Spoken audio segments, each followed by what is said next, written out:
Where did the crane kick come from? How legitimate was Johnny's technique against multiple opponents? And how realistic was the school fight? Hi, I'm Dylan, and you're about to get schooled in all things karate.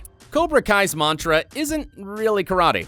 Strike first, strike hard, no mercy. Yeah, we all know that's what Cobra Kai's about. But technically, their whole mantra goes completely against the principles of karate. Speaking to Looper, professional fitness instructor and second-degree black belt in karate, Jennifer Zappola, stated, "Most karate students are not trained to start a fight, but to de-escalate the situation." It's true, as karate is supposed to be about self-defense and not really about throwing hands or feet. In the case of Cobra Kai, the students tend to start the trouble, then use karate to finish it. While they're probably not the only karate students on the planet who've done this, or will do it, you'd think that their mantra alone would be enough to expel them from karate tournaments where, the values of the martial art must be respected and upheld. Ultimately, it's evident that Cobra Kai isn't teaching traditional karate, as it incorporates other disciplines and values in its curriculum. So if you're thinking about learning real karate and what it's supposed to stand for, maybe don't listen to Cobra Kai. The legendary crane kick. Ever since the Karate Kid debuted, there's been a lot of debate about Daniel's use of the crane kick in the tournament and if it was even legal in the first place. In Cobra Kai, Johnny provoked and insulted Daniel by telling Miguel to use it in the All Valley tournament. While Miguel executed it flawlessly, the real question is this kick actually part of karate? The straight answer is no, it isn't. However, there is a similar looking one-legged move in Northern Shaolin Kung Fu. The creation of the crane kick is actually attributed to Daryl Vidal, who was Mr. Miyagi's stunt double for the beach scene where we first saw the move. Reportedly, the film's director explained what he wanted to see, and Daryl came up with the move there and then. While it's undoubtedly become a major part of the franchise's legacy and drawn many new students to karate, it's interesting to note that it isn't even a real move. Like, whoa, I feel like I need to sit down after this revelation. What, you gonna tell me that Santa isn't real next? The bar brawl. Seeing Johnny and the boys getting into one last fight brought a tear to my eye. These were the dudes who fought their way through high school and truly cemented Cobra Kai as a butt-kicking dojo. Reuniting, Johnny and his pals get into an altercation at a bar, which leads into a massive fight with everyone getting stuck in. While there was an abundance of picture-perfect karate used in the scene, it also featured some practical and quite dirty bar brawling where necessary. Interestingly, Johnny and the guys still used what they'd been taught by Sensei Kreese to defend themselves in the stickiest of situations. There's a specific moment when Johnny is stuck in a chokehold, but you can see he starts to maneuver his chin downwards and apply pressure to his opponent's arm to get out of it. It's a great self-defense technique, and something that comes in handy in the real world when you have some drunk guy trying to strangle you. Case in point here. Miyagi-Do's calming Kata. Both in the Karate Kid and Cobra Kai, it's believed that the type of karate that Mr. Miyagi taught Daniel is based on the principles of Goju Ryu. Naturally, there are many similarities found between this style and the karate displayed on screen. However, karate instructor Jesse Enkamp believes that there are several practices and moves displayed that are definitely not from the Goju Ryu school. A notable example is the type of Okinawan kata that Daniel teaches his students.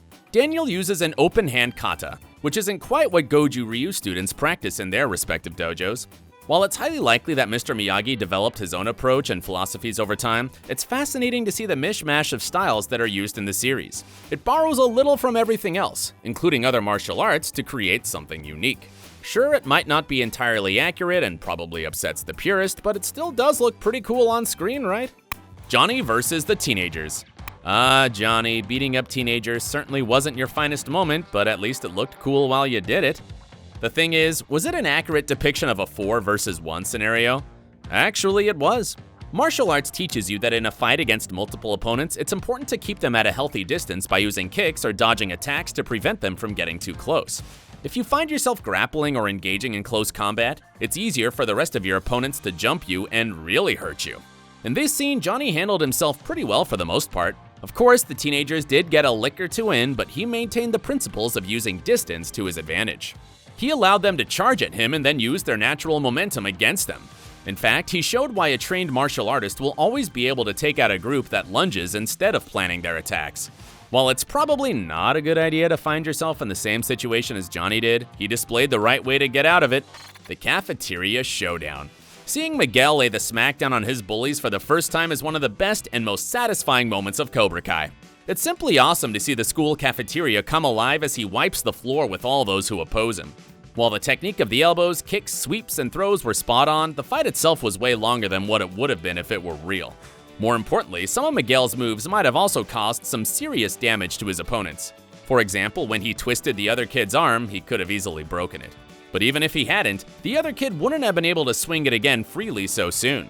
In addition, Miguel's kick to the kid's kidney would be extremely painful, and no one would be getting up from that too quickly. It's understandable why the director and choreographers decided to add a little more flair to this fight though, because it would have been boring to see Miguel destroy his opponents with just one move. I mean, he isn't One Punch Man, right? The Mall Melee. Watching the behind-the-scenes footage of the mall fight, it's incredible to see the amount of effort that went into choreographing this fantastic action sequence. The actors along with the stunt coordinators brought their A-game and put in time to really nail down the special nuances and accuracy of the brawl. That being said, it wasn't all real. In fact, a little bit of movie magic was used in one of the most memorable moments. There's one specific scene where Sam seems to hang in the air before finishing off with a perfect spinning kick. This was pulled off with a wire trick that helped the actress achieve extra elevation and allowed her to defy the laws of gravity. To be fair, it's probably impossible for anyone to achieve that sort of hang time in real life, so the director had to pull in some tried and trusted methods to get the desired effect. But don't take anything away from the actress Mary Mouser though, because she still had to ensure that it looked as real as possible.